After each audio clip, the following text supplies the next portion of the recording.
मैं कह रहा हूँ कि ये वीडियो बहुत भयंकर होने वाली है, तो कृपया करके अगर आप 18 साल से नीचे के हैं तो ये वीडियो मत देखिए, आप सच में डर जाएंगे। तो चलिए वीडियो शुरू करते हैं।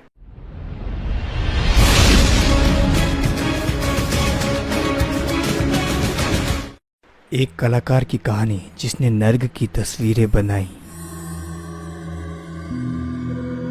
22 मई 2009 उपवास प्रार्थना के 12वें दिन के रात को मेरे मुंह से निकला कि बहुत गर्म है, लेकिन फिर मुझे महसूस हुआ कि मेरी आत्मा नर्क की पीड़ा सह रही थी। फिर मुझे 4 प्रकार की अलग अलग तस्वीरें दिखी। मुझे मालूम पड़ा कि इस स्त्री ने बहुत से व्यभिचारिक पाप किए थे और मुझे मालूम पड़ा कि इस आदमी ने अपने होठों से बहुत से पाप किए थे। दुष्ट आत्माओं ने उस आदमी की आत्मा का मांस फाड़ा और उसे आग में भुना और उसे खाने की तरह खाने लगे। ये आत्माएं हाल ही में नर्क में आई थी और वहां पर मैंने दूर में एक काला फैक्ट्री देखा। मुझे एहसास हुआ कि बहुत ही जल्द ये लोग नर्क की पीड़ा सहने वाले हैं। वहां पे एक डरावने और भयानक भावना ने मुझे बिल्कुल भी नहीं छोड़ा। वे कहती हैं कि उस वक्त तक मैं नहीं जानती थी कि मैंने ये सब क्यों देखा। सारी रात प्रार्थना करने के दौरान मेरा मन भावुक हो गया था। एक कलाकार होने के नाते मैं प्रेरित हुई कि लोग मेरे पेंटिंग्स के द्वारा परमेश्वर का मन जाने।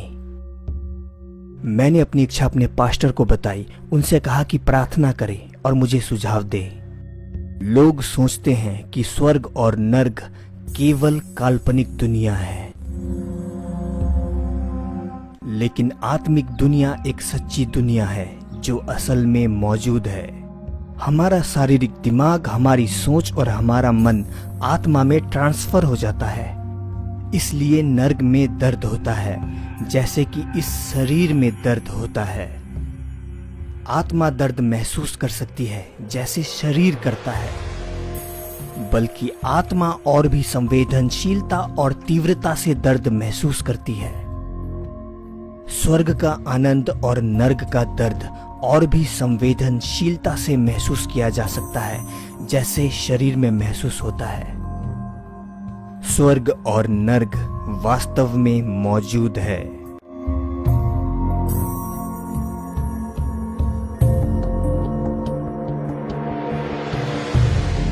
स्वर्ग और नर्क का वीडियो रिकॉर्ड करके वापस नहीं लाया जा सकता, इसीलिए परमेश्वर ने इन पेंटिंग्स के जरिए दिखाया है कि वे कैसे दिखते हैं। जो पेंटिंग्स अभी आप देखने वाले हैं वे वास्तव में नर्क के अलग अलग भाग के दृश्य हैं।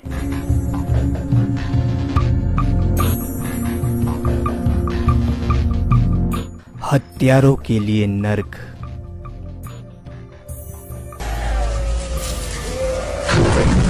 वहां आत्माएं रो रही थी क्योंकि उनके मांस को काटा जा रहा था जैसे कि किसी आदमी के मांस के बाजार में हो।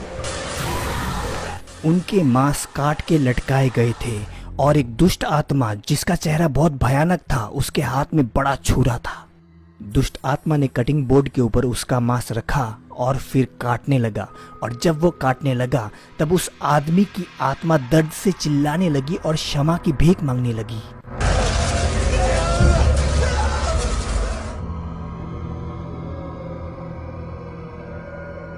बाइबल में पहली हत्या कैन ने की थी,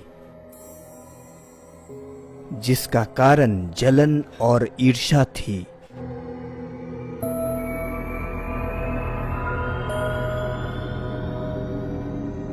जलन और ईर्ष्या के लिए नर्क। दुष्ट आत्माएं लोगों को एक एक करके खाई में फेंक रही थी जो नीचे जमीन से जुड़ा था, और उन्हें फिसला के फेंक रही थी उस दीवार से जिसमें तरल पदार्थ लगा था। जिन लोगों को खाई से फेंका जा रहा था उन लोगों को ऐसा महसूस होता कि उनको छोड़ दिया गया है और त्याग दिया गया है। नर्क के तहखाने वाले भाग में एक बड़ा बेलचा था जिसके नीचे एक बड़ी चट्टान थी जो देखने में झूले जैसा था। उस बेलचे में एक व्यक्ति बैठा था जिसे कस के बांधा गया था और वो व्यक्ति डर के मारे बहुत कांप रहा था। वहाँ एक मोटा और फुर्तीला दुष्ट आत्मा था। जैसे ही उस दुष्ट आत्मा ने बेलचे के हैंडल में जंप किया, वो आदमी चिल्लाया और हवा में ऊपर उछल गया और गायब हो गया।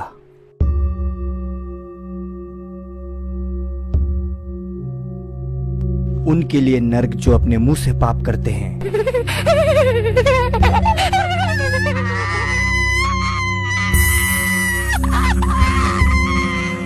यीशु ने फिर कहा कि जो चीज मुझे टुकड़ों में काटती है वो ये है कि लोग जो मुंह में आए वो बोलते हैं। उनके जीभ बड़े कीलों से ठोक दिए जाएंगे, उनके होंठ सुई से सिल दिए जाएंगे और उनके जीभों में लावा डाल दिया जाएगा।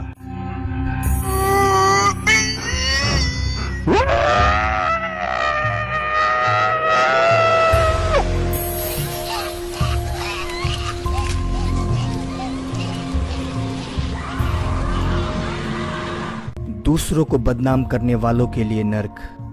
फिर परमेश्वर ने कहा कि जब कोई किसी के बारे में बुराई करता है तब वो बुराई उसी वक्त नहीं रुकती, वो एक व्यक्ति से होकर दूसरे व्यक्ति में पहुंच जाती है और धीरे धीरे एक बड़ी अफवाह बन जाती है। जो व्यक्ति दूसरों की बुराई करते थे उनके जीभ देखने में बिल्कुल शैतान की जीभ की तरह थे। बदनामी करते वक्त एक छोटी सी गलती से दोनों को सहना पड़ता है, एक उस व्यक्ति को जिसने बदनामी की, एक उस व्यक्ति को जिसकी बदनामी हुई। तो बदनामी बुरी चीज है। बदनामी करना एक आदत भी है, ये एक शैतानी काम है क्योंकि लोग दूसरों की बदनामी करके मजे लेते हैं। परमेश्वर ने कहा कि ऐसे बदनामी करने वाले बीज को अपने आप से निकाल फेंको।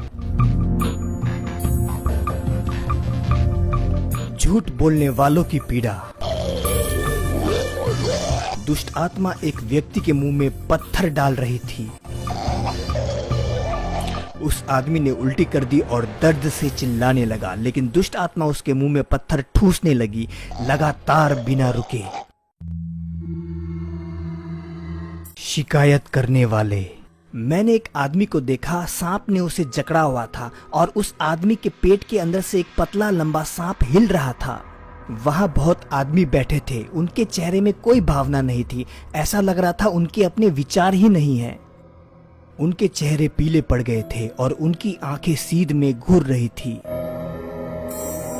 मैंने फिर एक बड़ी भीड़ की आवाज सुनी। ये नर्क की आवाज बिल्कुल वैसी थी जैसे मैंने इंटरनेट में सुनी थी। इस आवाज ने मेरी रीढ़ की हड्डियां कपा दी थी क्योंकि ये आवाज बहुत ही तेज और भयानक थी। जब मैंने ध्यान से सुना तो क्या सुना कि ये जो लोग थे ये शिकायत कर रहे थे। वे कह रहे थे ये प्रभु की गलती है, ये परमेश्वर की गलती है, ये तुम्हारी गलती है, ये पास्टर्स की गलती है।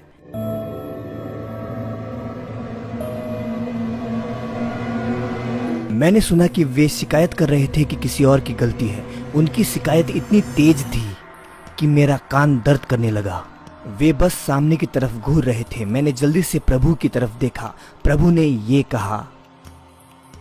ने कहा कि इन्होंने कुछ भी गलत नहीं बोला, लेकिन ये हमेशा नेगेटिव नकारात्मक सोचते रहते थे और उन्होंने अपने मन को जिद्दी बना लिया था।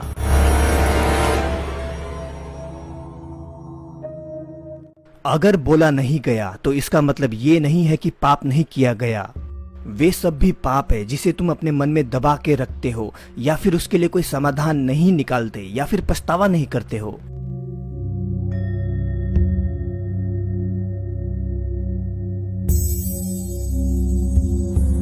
उनके लिए नर्क जो आत्महत्या करते हैं। एक आदमी की कहानी।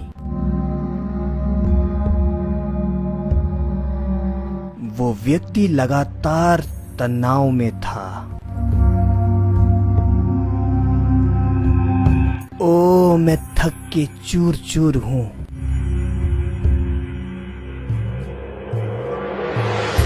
मैं जहां भी जाऊं कोई भी ऐसी जगह नहीं जहां मुझे शांति मिले।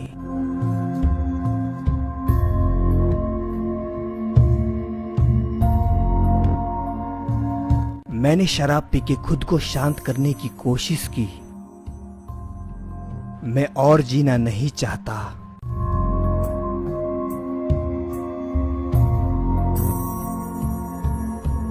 अगर मैं मर जाऊं तो क्या मुझे शांति मिलेगी? क्या इस जीवन का बोझ हल्का हो जाएगा अगर मैं मर जाऊं तो?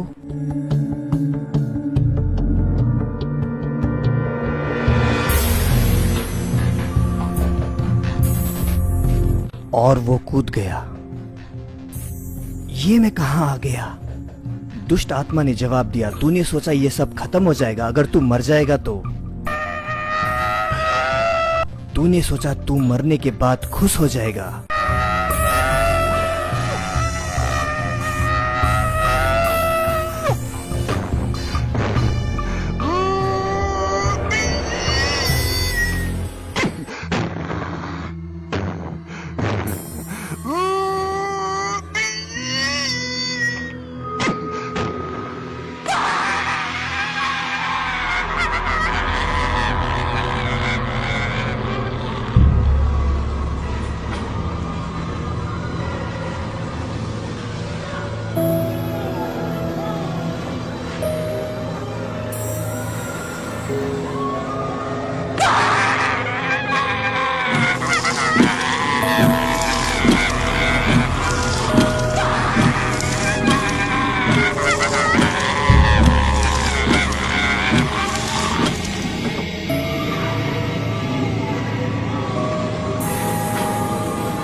ओह, काश मैं वहां जा सकता।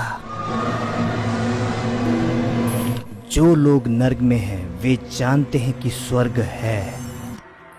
वे ये भी जानते हैं कि चाहे वे जितना भी रो ले या पछता ले, वे स्वर्ग नहीं जा पाएंगे। नर्क अनंत पछतावा और पीड़ा की दुनिया है।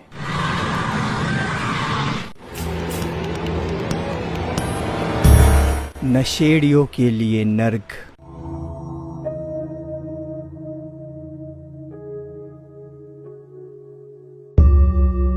इंटरनेट का ज़्यादा इस्तेमाल आपको गलत रास्ते पे ले जा सकता है, जैसे कि गेम खेलना, गंदी फिल्में देखना। ये असल और काल्पनिक जिंदगी के बीच में भ्रम पैदा कर सकता है।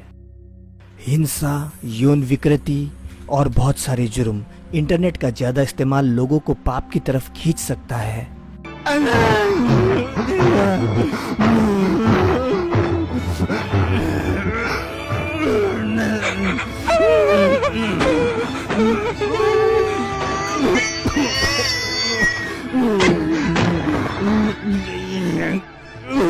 ड्रग्स का नशा करने वालों के लिए नर्क एक ठंडी जगह है। दुष्ट आत्माएं उनके हाथ और पैर काट के बर्फ में गाड़ देते हैं और उनका बचा हुआ शरीर एक रस्सी से पेड़ में बांध देते हैं।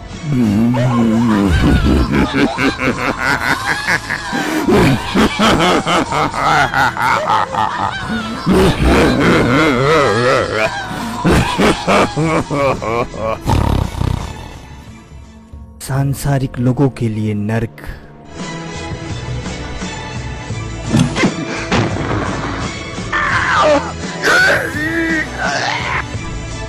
इन लोगों ने पैसे से प्यार किया जब वे जीवित थे, लेकिन अब यहाँ पर कभी ना खत्म होने वाली पीड़ा सह रहे हैं।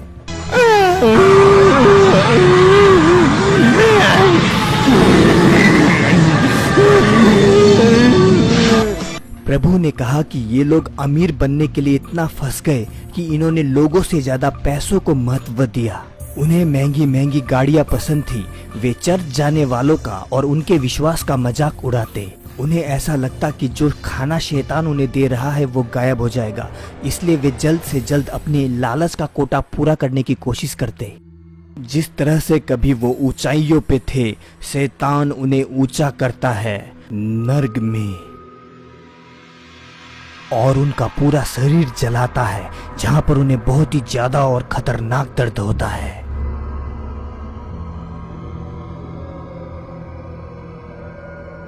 उन लोगों के लिए नर्क जो व्यभिचार का पाप करते हैं। अगर कोई जोड़ा आपस में बहुत प्यार करता हो, ये परमेश्वर के कानून के खिलाफ है जो उसने हमें दी है। ये व्यभिचारी पाप माना जाएगा। लोग व्यभिचारी पाप करते हैं और वे मानते हैं कि ये जीने का केवल एक तरीका है। कानून ना तो ईमानदार है, ना ही हमारे जीवन के उद्धार के लिए है, लेकिन लोग उसे मजे के लिए इस्तेमाल करते हैं। ये भी पाप है, जिसका कारण है कि हमारा शरीर मजे के इस्तेमाल के लिए नहीं बनाया गया। उनके लिए नर्क जो व्यभिचार का पाप करते हैं। एक आदमी और औरत के दोनों हाथ पांव बांधे गए थे, उनको नंगा बांधा था और वे ऊंचाई में बांधे गए थे। दुष्ट आत्माओं के हाथों में 2 से 3 मीटर लंबा भाला था और वे लोगों के गुप्त अंगों में घोंप रहे थे बार बार।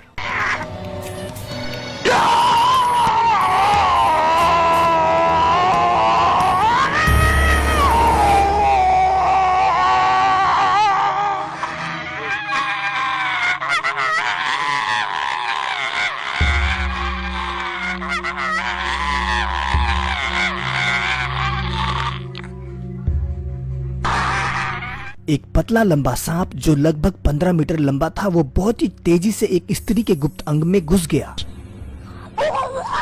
और उसके शरीर से होता हुआ मुंह से निकल गया।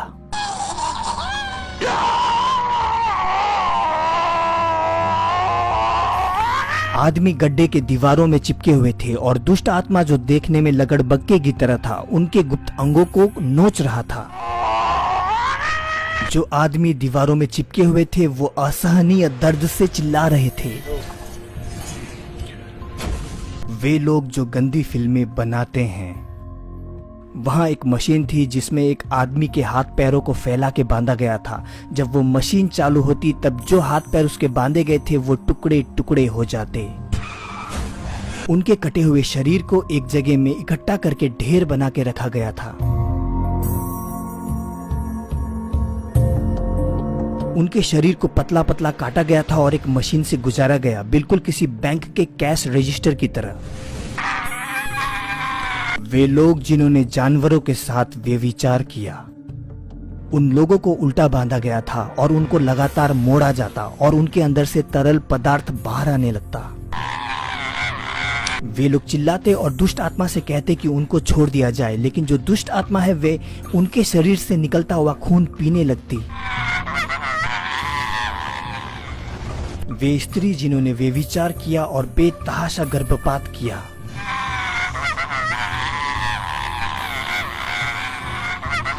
एक स्त्री को गड्ढे में उल्टा बांधा गया था। 10 दुष्ट आत्माएं जिनके पास 10 से 20 मीटर लंबा भाला था, वे उस स्त्री के गुप्त अंग में डाल के पूरी तरह से घुमा रहे थे। उनके लिए नर्क जिन्होंने गर्भपात कराया। वहां एक पेड़ था जिसमें कोई पत्ते नहीं थे। उस पेड़ में रेशम के कीड़े की तरह कुछ था। नंगी आत्माएं उस पेड़ के फल में लिपटी हुई थी, जैसे कि कोई छोटा बच्चा कोख में होता है।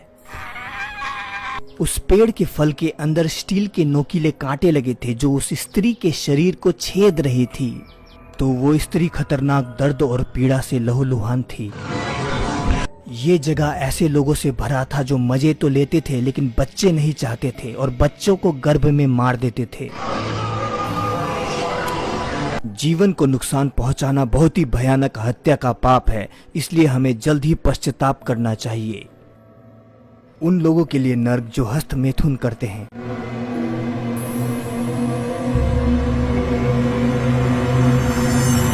प्रभु ने फिर उनसे कहा, वे लोग जो शैतान के चालों को नहीं समझ पाते और हस्तमैथुन का शिकार बन जाते हैं, ऐसे बहुत से लोग हैं जो खुद पर काबू बिल्कुल ही नहीं रख सकते और इस आदत की वजह से पाप कर बैठते हैं।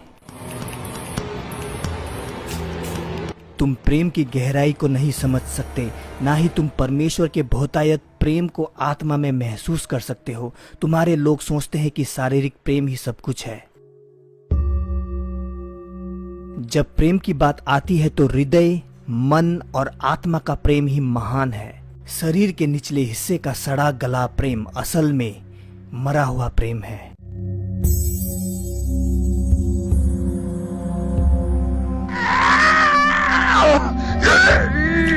जो हस्तमैथुन करते हैं, दुष्ट आत्मा ने एक आदमी को ऊंचे कटिंग बोर्ड में रखा और उसका गुप्त अंग काटने लगा।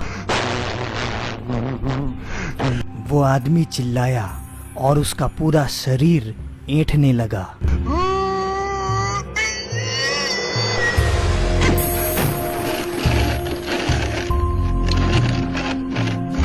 एक स्त्री नंगी थी और उसको कठोर धारदार पत्थरों के ऊपर घसीटा जा रहा था।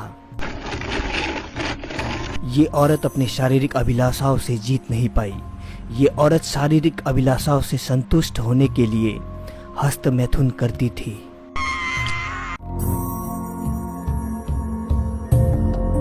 ये नर्क के गड्ढे में इसलिए थे क्योंकि ये पाप नहीं मानते थे।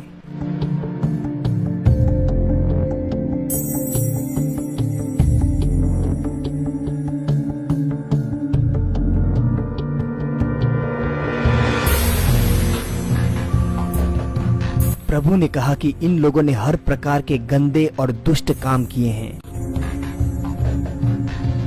ये ऐसे लोग थे जिन्होंने अपना जीवन गटर के कचरे की तरह जिया। उनमें से कई फेमस एंटरटेनर्स थे और उनमें से कई ऐसे लोग थे जो बार जाते, शराब पीते और वे विचार करते थे। उनके काम गंदे घिनौने गटर की तरह थे, इसलिए वे नर्क के गटर में सजा भुगत रहे थे। इन लोगों ने अपने आप को मारने की कोशिश की और वे खुद को ही पीटते थे। वे खुद को पीटते थे, दूसरों को भी पीटते थे। वे हिंसक थे, वे दूसरों से लड़ते थे। वे अपने हृदय में लोगों को मारते थे और अपने वचन से भी बार बार, हजारों बार। प्रभु ने उनसे कहा कि पृथ्वी के लोग भ्रष्ट हो चुके हैं, तो कृपया मेरा दर्द भरा दिल उन्हें पहुंचा दो तुम। बच्चों के लिए नर्क।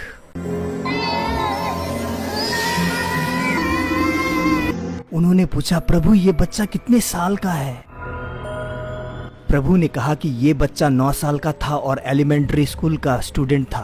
प्रभु ये बच्चा ऐसी पीड़ा क्यों सह रहा है?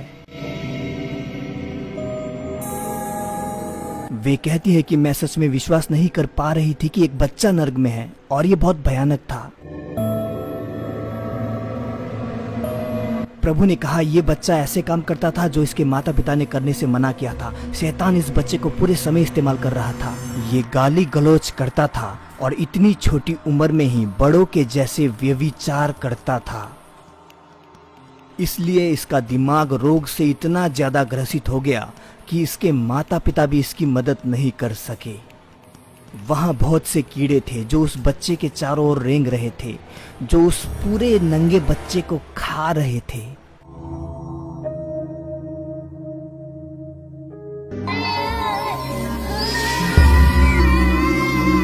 प्रभु, छोटे बच्चों के साथ क्या करें? क्या सब ठीक हो जाएगा अगर वो पश्चाताप करें? प्रभु ने कहा, जब एक बच्चा भला और बुरा पहचानता है, स्वर्ग और नर्क के बारे में जानता है और खुद फैसला लेता है, लेकिन फिर भी भ्रष्ट हो जाता है और पाप के क्षेत्र में गिर जाता है, पाप को तुच्छ जानता है, दूसरों को नुकसान पहुंचाता है, दूसरों का मजाक उड़ाना, बदनामी करना, मन में कोई भी पछतावे की इच्छा ना होना, वैसे बच्चे सब नर्क में होंगे।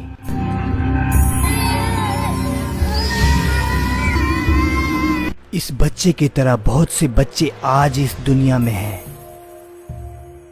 अगर ऐसे बच्चों का एक्सीडेंट हो जाता है या फिर ऐसे बच्चे बीमार होके मर जाते हैं, शैतान उन्हें घसीटता हुआ नर्क के अलग अलग जेलों में डाल देगा। पास्टर्स के लिए नर्क जो बुरे बन गए।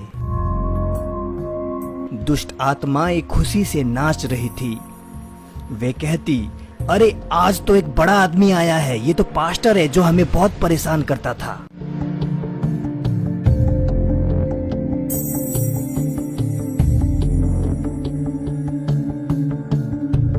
उनका पूरा आत्मिक शरीर बांधा गया था और घसीटा जा रहा था।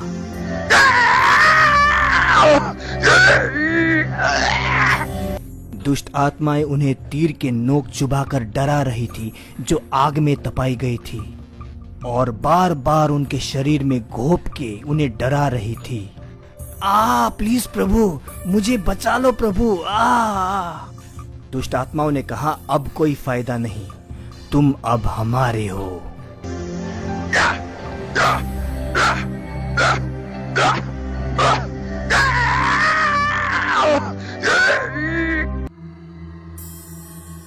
ये व्यक्ति यहाँ पर क्यों है प्रभु?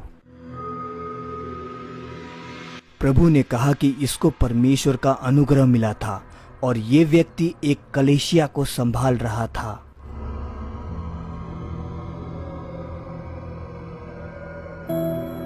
इसने बहुत से लोगों को स्वर्ग और नरक के बारे में प्रचार किया, लेकिन बाद में धीरे धीरे थोड़ा थोड़ा करके ये भ्रष्ट हो गया।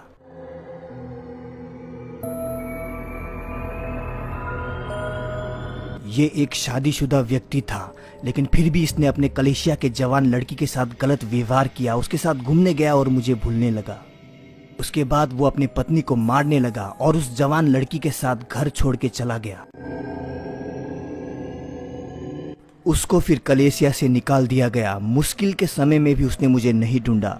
उसने मेरी मदद स्वीकार नहीं की जब मैंने उसको बहुत से मौके दिए और वापस लाने की कोशिश की।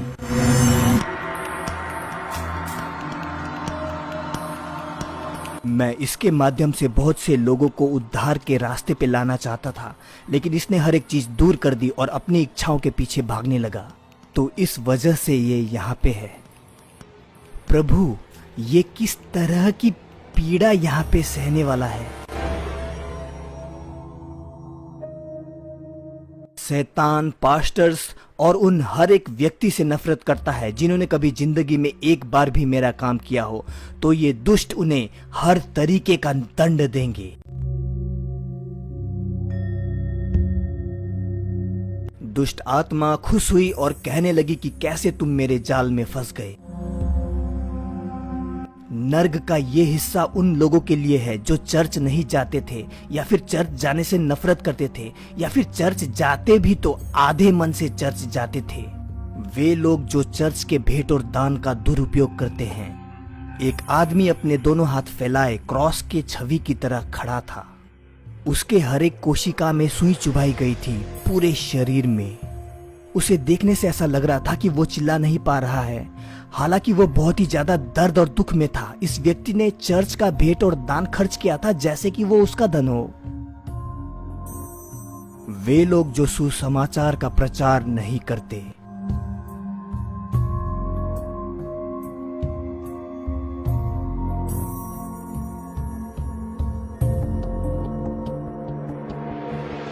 जो वचन से नफरत करते हैं। वहां एक स्त्री थी जो उल्टियां कर रही थी। जब मैंने ध्यान से देखा तो क्या देखा कि वो छोटे छोटे सांपों की उल्टियां कर रही है।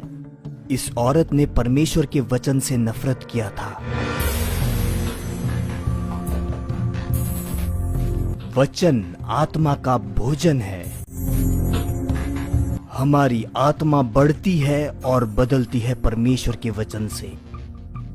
ये वे लोग हैं जो अपने होठों से तो प्रेम करते हैं, लेकिन अपना मन यीशु को नहीं दे पाते। यीशु ने कहा, इन लोगों ने मुझे अपना मन एक बार भी नहीं दिया। ये मुझे केवल एक पड़ोसी की तरह मानते हैं। उन्होंने मुझसे प्रेम नहीं किया। वे प्रार्थना तो करते थे, लेकिन केवल तब जब उनको जरूरत होती। वे रोते तो थे, लेकिन केवल अपने लिए।